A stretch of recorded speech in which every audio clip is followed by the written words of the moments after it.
อดทนไว้ก่อนหน้าที่ผัวยังอ่อนสั้นนั้น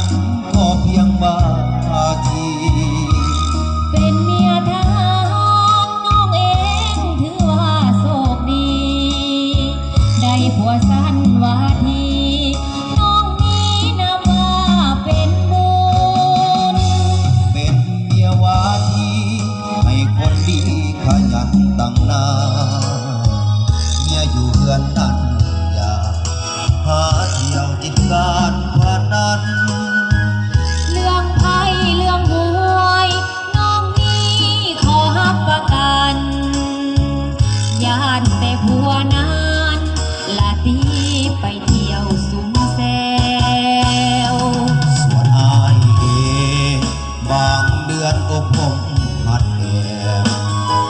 เมื่อมีคำสั่งต้องได้นอนประจำการน้องนี่เข้าใจหน้าที่ผัวเป็นทหารได้ยินว่าไปหารผัวต้องระวังตัวให้ดีจิตสั้นวาทีมีความหมายว่าเป็นลูกน้องอายนี่จึงต้องตั้งหน้ารอลองฝึกฝนน้องนี่สงสัยที่ผัวผู้คืนสู้สนขอบันดาลดลให้ผัวขึ้นห้อยตีไว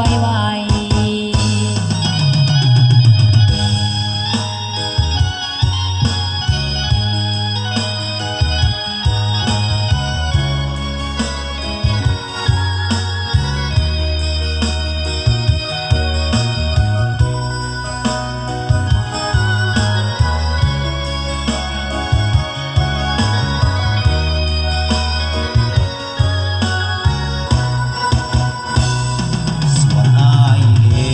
งบางเดือนก็ผมหัดแอบเมื่อมีคำสั่งต้องได้นอนประจำการน้องนี่เข้าใจหน้าที่ผัวเป็นทหารได้ยินว่าไปหารผัวต้องระวังตัวให้ดีจิตสั้นวาทีมีความหมายว่าเป็นลูกน้องอายนี่จึงต้องตั้งหน้ารอลองฝึกฝนน้องนี่สงสัยที่ผัวผู้คืนสู้สนขอบันดาลดลให้ผัวขึ้นห้อยตีไวๆสองเฮามาพร้อมเพียงใจสร้างให้เป็นครอบครัวที่ดี